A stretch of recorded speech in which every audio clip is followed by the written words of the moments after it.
Assalamualaikum warahmatullahi wabarakatuh.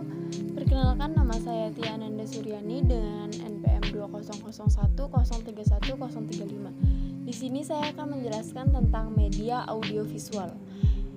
Yang pertama, definisi media audiovisual. Media audiovisual adalah seperangkat media yang secara serentak dapat menampilkan gambar dan suara dalam waktu yang bersamaan yang berisi pesan-pesan pembelajaran.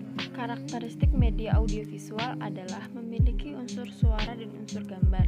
Jenis media ini mempunyai kemampuan yang lebih baik karena meliputi kedua jenis media, yaitu media audio dan visual. Media pembelajaran audiovisual yang digunakan guru memiliki beberapa nilai atau manfaat, antara lain menambahkan kegiatan belajar murid, menghemat waktu belajar, membantu anak-anak yang ketinggalan dalam pelajaran, serta memberikan situasi yang wajar untuk belajar dengan membangkitkan minat dan perhatian. Prosedur pengembangan adalah langkah-langkah yang harus ditempuh oleh pengembang dalam membentuk produk. Pengembang tinggal mengikuti langkah-langkah seperti yang terlihat dalam model pengembangan. Adapun kekurangan dan kelebihan media audiovisual adalah sebagai berikut.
Assalamualaikum warahmatullahi wabarakatuh. Perkenalkan, nama saya Tia Ananda Suryani dengan NPM 2001031035035, Program Studi PGMI Fakultas FTIK YIN Metro. Media pembelajaran IPS di SD dengan menggunakan media audiovisual untuk kelas 5 semester 2, tema 7, peristiwa dalam kehidupan, subtema 1, peristiwa kebangsaan masa penjajahan, pembelajaran 1, dengan muatan IPA, Bahasa Indonesia, dan IPS. Mata kuliah pembelajaran IPS SDMI. Dosen pengampu Bapak Edo Dwi Cahyo MPD. Standar kompetensi 3.4, identifikasi faktor-faktor penting penyebab penjajahan bangsa Indonesia dan upaya bangsa Indonesia dalam mempertahankan kedaulatannya, serta 4.4,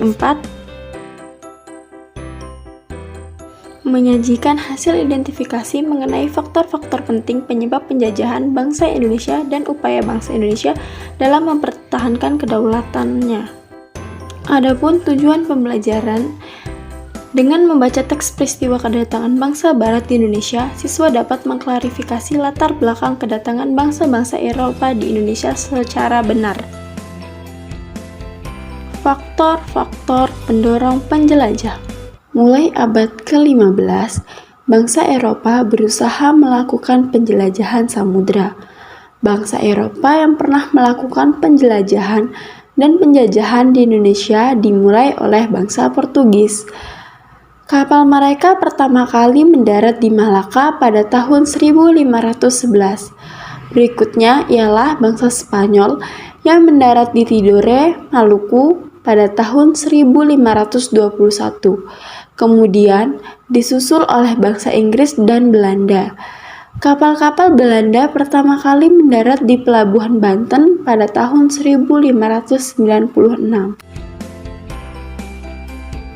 Faktor pendorong: gold, glory, gospel, dan ilmu pengetahuan teknologi.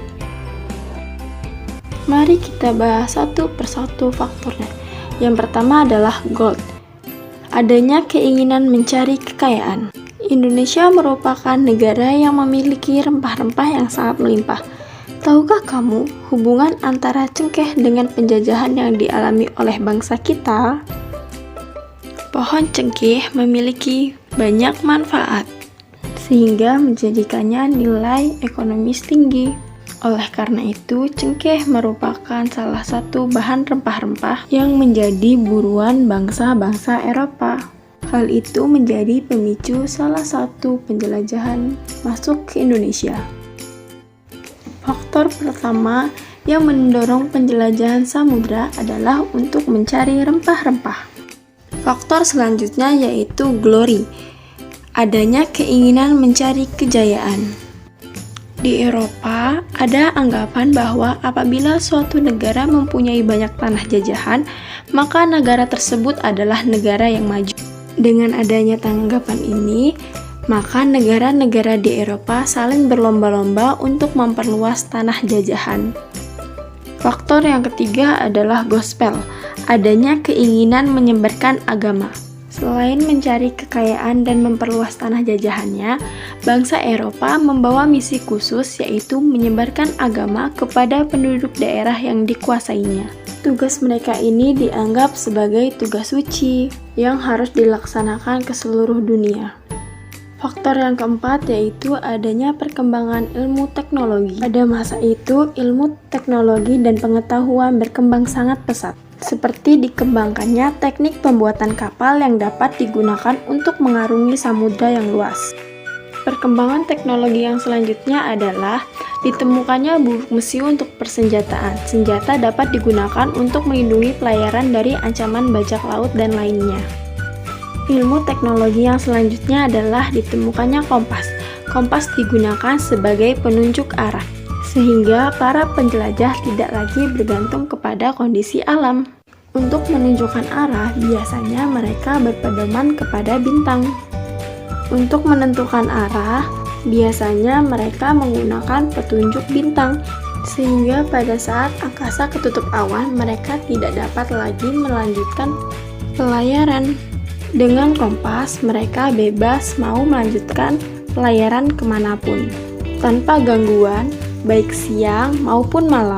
Nah, jadi itu tadi materi pembelajaran kita yang mengenai tentang peristiwa kedatangan bangsa Barat. Nah, jadi sekarang mari kita simpulkan bersama-sama faktor pendorong penjelajahan samudra. Faktor yang pertama yaitu gold, adanya keinginan mencari kekayaan. Yang kedua yaitu glory, adanya keinginan mencari kejayaan. Dan yang terakhir adalah gospel, adanya keinginan untuk menyebarkan agama. Baiklah, cukup sampai di sini materi yang dapat saya sampaikan. Semoga media ini bermanfaat. Saya akhiri. Wassalamualaikum warahmatullahi wabarakatuh.